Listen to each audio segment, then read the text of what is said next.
Hello বন্ধুরা, কেমন আছো সবাই? Welcome to our channel. আজকে এসে গেছি নতুন একটা ভিডিও নিয়ে। আজকে আমরা চলে গেছিলাম পাটুলির দিকে। পাটুলিতে সবাই জানি আমরা একটা রাস্তা রয়েছে যেটার নাম দেওয়া হয়েছে ফুটপাথ। এইখানে অনেকটা বড় রাস্তা নিয়ে এক সাজানো গোছানো একটা ঝকমকে ফুটপাথ বানানো হয়েছে, আর যার ঠিক পাশে রয়েছে অনেকগুলো ফুড কাউন্টার। আর সেই ফুড কাউন্টারগুলোর জন্যই এই রাস্তাটার এই নাম। তবে শুধু এই রাস্তা নয়, পাটুলির এই জায়গায় রয়েছে একটা ভাসমান বাজার পর্যন্ত, যেটার এখন অবস্থা খুব একটা ভালো নেই, কিন্তু যখন ইনগ্রেশন হয়েছিল তখন সেটা খুবই একটা দৃশ্যমান জায়গা ছিল কলকাতা শহরের। তার থেকে একটুখানি এগিয়েই চলছিল পাটুলির এক্সপো মেলা, যেখানে গিয়ে আমরা করে ফেললাম কিছু কেনাকাটি। দেখাবো তোমাদের কি কি আমরা কিনেছি। আমি কিছু তেমন কিনিনি, বউই কিনেছে। এখানে অনেক গুণী মানুষের মূর্তি রয়েছে, যেমন রবীন্দ্রনাথ ঠাকুর, তারপরে আছে স্বামী বিবেকানন্দ, সারদা মা, শ্রীরামকৃষ্ণদেব। ঝকঝকে টকটকে সাজানো রাস্তা, যেখানে অনেক লোক ঘুরে বেড়াচ্ছে আর একে অপরের ছবি তুলে দিচ্ছে। আর আছে অনেক খাবারের দোকান, তোমরাও যেতে পারো, গিয়ে দেখতে পারো এখানকার ডেলিকেসিগুলো কেমন খেতে। এখানে বিশ্ব বাংলারও একটা বড় মূর্তি রয়েছে, আর যে লেকটা রয়েছে সেই লেকটাও খুব সুন্দরভাবে সাজানো। সরি, ওটা লেক নয়, অ্যাকচুয়ালি ওটা খাল ছিল। আর এখন খালটা এত সুন্দরভাবে সাজানো হয়েছে যে যার কারোই ওটাকে লেক বলে ভুলই করতে পারবে। তো বন্ধুরা, চলে যাও তোমরা পাটুলি, যে কোনো দিন যে কোনো বিকেলে দেখতে পাবে ওখানে গিয়ে এইরকম অবস্থা। অবস্থা বলে কেন বলছি, কারণ ওখানে খুবই ভিড় হয়। খুব কম দিনই আছে যে যখন ওখানে ভিড়টা একটু কমই থাকে। রোজই অনেক লোকের সমাগম, লোকে ওখানে আসে, আড্ডা দেয়, বসে থাকে, গল্প করে, ছবি তোলে, খায় দায়, খুবই মজা করে, অনেক রাত পর্যন্ত চলে। আছে একটা দক্ষিণেশ্বরের আদলে মডেল পর্যন্ত, খুব সুন্দর লাগছে দেখতে এটা সামনে থেকে। আর ঠিক তার পাশেই আছে বিবেকানন্দের রথ, যাতে বসে আছেন মা সারদা দেবী আর শ্রীরামকৃষ্ণদেব। আর এখান থেকেই শুরু হচ্ছে ফুটপাথ। পর পর পর পর সাজানো খাবার দোকান, অনেক নামকরা দোকান রয়েছে এখানে। আর সব সারাক্ষণই এখানে দেখছিলাম ভিড়। আর খাবারগুলোও খুব ভালো, সব খেতে পারিনি, যে কটা খেয়েছি 3-4টে জিনিস আমাদের তো খুবই ভালো লেগেছে খেতে। চট করে তোমরা চলে যাও আর ঘুরে আসো এখান থেকে, দেখবে তোমাদেরও বিকেলটা খুব মনোরম কাটবে।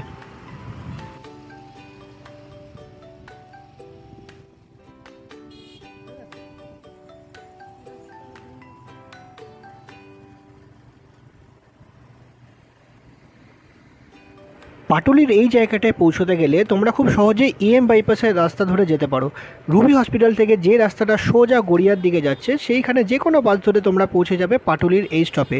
বাস থেকে নামবে পাটুলি স্টপ বললে, আর দেখলেই তোমরা বুঝতে পারবে কোনটা ফুটপাথ বলে। আর আর যদি তোমরা 45 বাস স্ট্যান্ড হয়ে যাও, তাহলে সেই বাস স্ট্যান্ডে নেবে সেখান থেকে বাইপাস যাওয়ার রাস্তা দিয়ে এগিয়ে যাবে। যেই বাইপাসের কানেক্টারটা আসবে, ঠিক তার বাঁদিক থেকেই বরাবর যে রাস্তাটা, সেটাই এই ফুটপাথ। আর সেই রাস্তার ডান দিকে গেলে চলে আসবে সেই ভাসমান বাজার, যেটার কথা আমি একটু আগে বলছিলাম।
হ্যালো ফ্রেন্ড, আজ আমরা চলে গেলাম পাটুলিতে। আর সেখানে গিয়েই দেখতে পেলাম আকর্ষণীয় এক মেলা।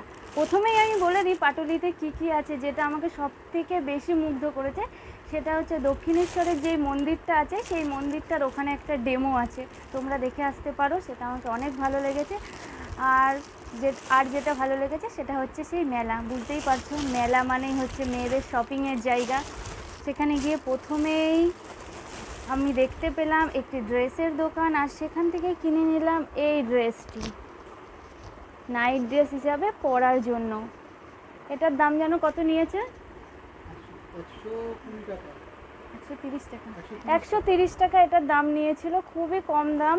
তোমরা যেতে পারো এবং শপিং করতে পারো।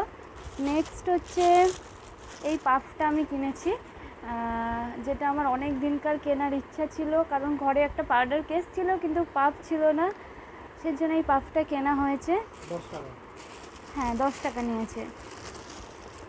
নেক্সট এই ক্লিপ দুটো আমি কিনেছি, মেলায় গেলে ক্লিপ তো আমাকে কিনতেই হবে, একটা হলেও কিনতে হবে, তো দুটো আমি কিনেছি। এই ক্লিপ দুটো আমাকে অনেক ভালো লেগেছে। নেক্সট হচ্ছে এটা আমার হাজব্যান্ড আমাকে পছন্দ করে কিনে দিয়েছে এই প্যান্টটা। দেন আমি একটাই নিচ্ছিলাম, তো ও আবার বললো ঠিক আছে দুটো নিয়ে নিতে, তো তার জন্য এটা নেওয়া হলো।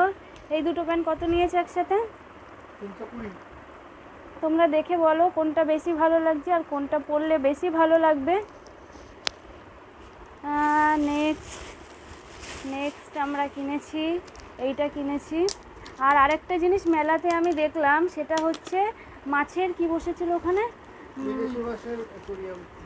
হ্যাঁ অ্যাকোরিয়াম বসেছিল, ওইটা খুবই সুন্দর ছিল, ওটাও দেখে আসতে পারো। আর একটা জিনিস ওখানে আছে, সেটা হচ্ছে ভাসমান বাজার, কলকাতার প্রথম ভাসমান বাজার। দেখাই, এটা কিনেছি।